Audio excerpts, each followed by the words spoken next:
Alright, so let's do a walk around video for my 2006 Vrod VRS-CD. As you can see here, the bike's under the cover. I'll go through some of the basic stuff on the bike, give an overview, and then from that point I'll do a cold start. Once the bike starts, between the motor build and the exhaust, it'll be really difficult to hear me talk, even though I can talk pretty loud. So I thought that I would go ahead and start going through the features of the bike. You can see it's on the lift. The lift is included with the purchase of the bike. Obviously, once I sell the bike, don't need the lift, being that I can't ride anymore from my injuries. So the cover is included in the bike. So I'll just pull this off here, and I apologize for the camera jumping around a bit here. The light's going to kind of show off the paint, so you'll be able to see that once I get this off here.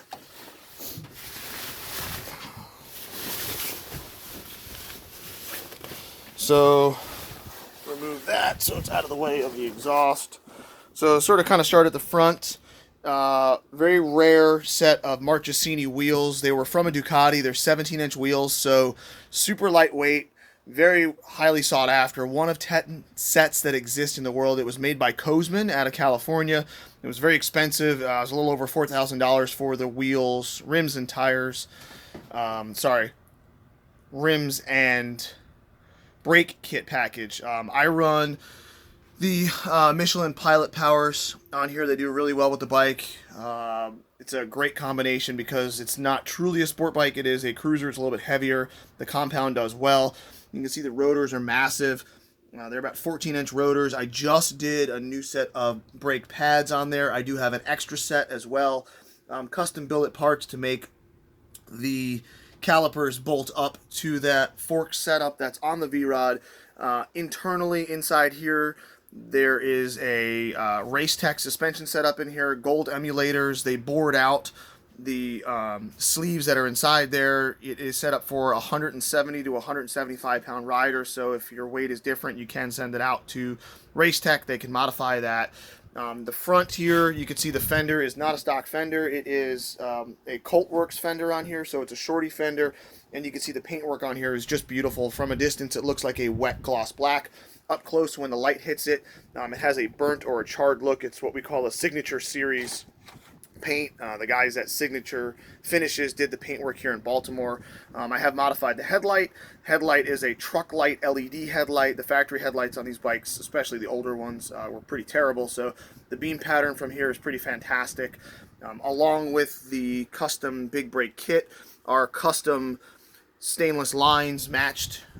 Let's move over here. So again, you can see Coltworks parts in here. So I've done the Coltworks side covers on the 06. They were slotted. I do have the factory takeoff parts. If you didn't like this for whatever reason, just keep in mind the paint won't match. Tommy and the guys at Signature did a great job doing a gloss black cut-in insert on the bars, so they're drag bars.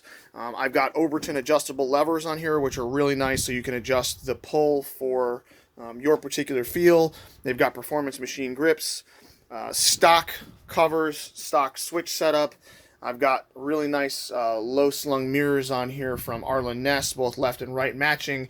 You can see the stock gauge cluster on here on the bars. And then moving down on the airbox cover. So the airbox cover was hand-built.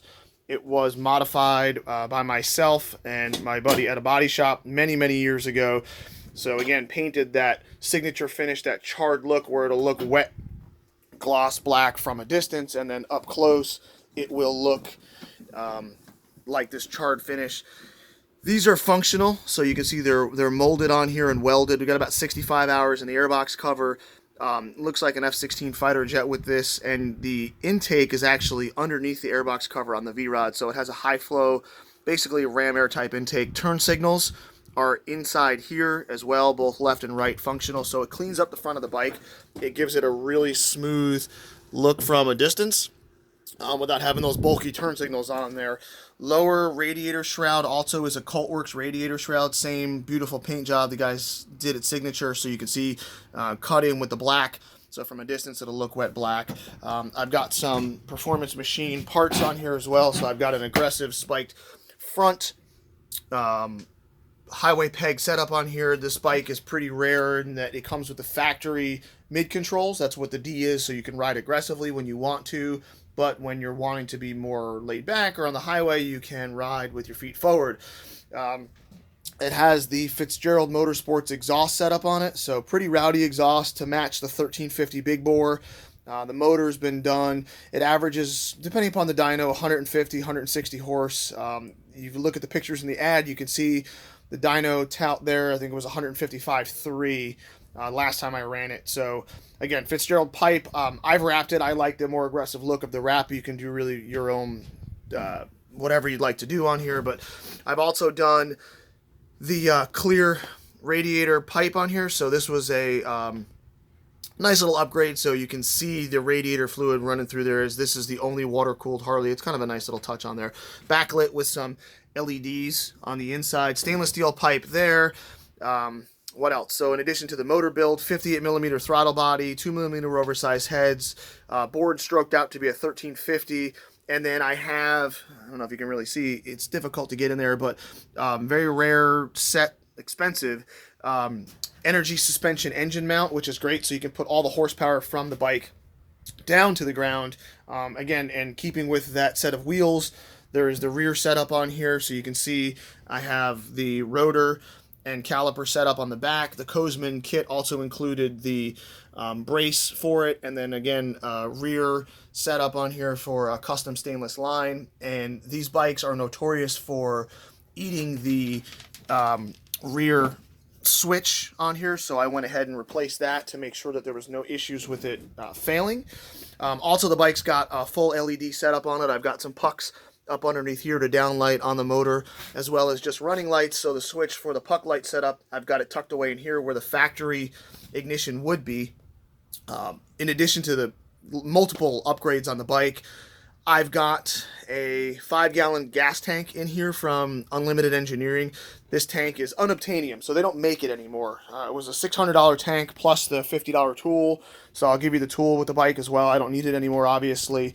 And then as we continue to move to the back, you can see Racetech GS3 setup on here. Really, really high-end suspension setup with outboard reservoir. It is a stock ride height because I wanted to be able to toss the bike around in the corners with the 180 tire.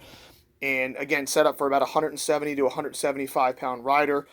It does have extra travel inside, so what that means is even when you're laying the bike right or left, if you hit a bump, you're not going to extend and cap out your travel and your suspension, meaning that the bike will still be in control. A lot of times with, a 13-inch shock, if you've only got a 13-inch piston, you're going to max out, so you run the risk of extending it or hyperextending it and locking the shock out. So this has a longer travel shock thrust position set up in there, so you'll be able to get just maximum control over the bike. Looking at it from the back, you can see that 180 tire on there, again running that Pilot Power Sport. It's got a modified axle set up on it to accommodate for that Marchesini. I have a custom fender on the back that was made, took a shorty fender, modified it, chopped it to fit a 180 frame. Integrated brake light into it, very bright, which you'll see when I turn the lights on. Split in the middle, so it'll do right and left turn signals, as well as a 3 flash, because we know that people don't pay attention anymore, so the more visible you are on the bike, the more safe you are. Walk down the side here, let me get you a wide view so you can see the rear of the bike. Runs the factory pulley setup on it. And again, with a 17-inch wheel, I did modify the front pulley, which we'll talk about in a second, but stock pulley on the rear with the stock belt. Great for putting all the horsepower down, no issues.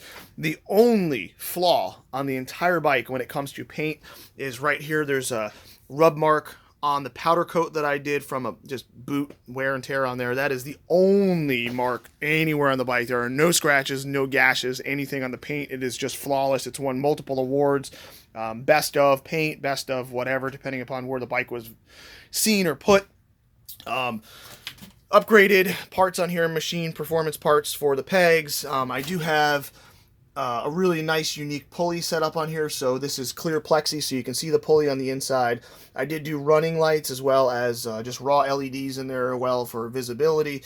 And I'm running a 30-tooth pulley, so if you look inside there, you can, maybe the camera will focus, an HKS 30-tooth pulley, because with the 17-inch wheels on the bike, it was revving much higher, which is great for extra torque, but on the highway, if you're really wanting to ride, it would be kind of annoying because you'd be 60, 70 miles an hour, you'd be at a much higher RPM scale. So with that 30 tooth on there and the 17-inch wheel, the equation works out to be like a stock bike would be with the 28-inch pulley. Again, it still makes over 100 foot-pounds of torque. It's about 104 foot-pounds of torque. The bike will stand up in third gear if you want it to. So, I mean, it can be quite rowdy to ride. And again, walking down the side of it here, you can see I do have the battery tender on here. It has a lithium-ion battery in here. So this is the specific charger meant just for that. I've got it in store mode on here. Battery really lightweight, so again gives you the ability to save weight. The bike is really fun to ride. It's just really well balanced between power and output. And here you can see the other side, looking at that Power Sport Michelin. Here's your rotor and your caliper in the front. If I rotate it this way here, you can see the radiator shroud going down. Pretty much all the parts on the bike have been replaced with aftermarket parts. The only factory part really left on the bike besides the frame is the seat. This is just a rag that I keep with me for when I ride to wipe the bike down. Apologize for the noise. It's a little cluttered here in my garage. I've got in the process of selling a house. So walk down here again, you can see the gas tank. So I opted to shave the original ignition on here to keep the bike clean. That's my preference. I do have the stock parts, which would enable you to put that back on. It would relocate it further up front with the bracket up here. Again, have all the parts included with the bike. So the way that it works now is there is a release right inside here, and then you just pop the spring and the gas tank comes open, and then you lift up the seat and you can see factory gas tank right here. And again, here's my rag, just again to keep for when I ride to wipe the bike down, just because that's the kind of person that I am. So with that said, let's give the bike a fire. And my key, so again, what I've done is done away with the ignition. I do have both factory keys, so they'll work with the steering lock. And then what you do is this uses the digital guard dog setup. So one press on this, come over here, ignition comes on. Got the bike in gear, so let's pop the bike into neutral.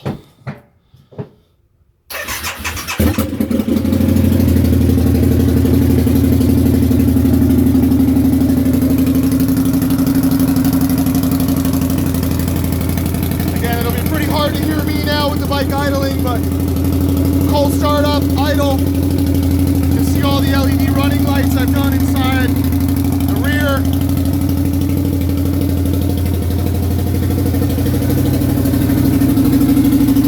Headlight. Turn signal left. Turn signal right. LEDs down in the shroud.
Until the heads are warm before we give a little bit of throttle, just to ensure that everybody's happy. Everything's got oil, lubrication, fluids, and you can see current mileage on the bike right now.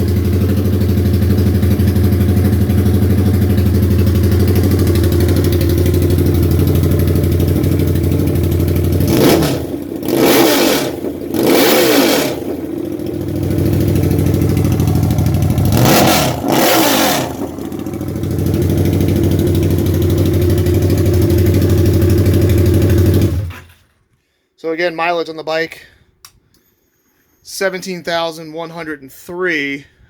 With that mileage on there, you're about 2,500 miles, give or take, maybe 2,800 miles on that 1350 build. So the motor really just getting broken in. So there's the overview, 2006 award-winning paint on this beautiful Vrod VRS CD. Any questions, feel free to shoot me a message.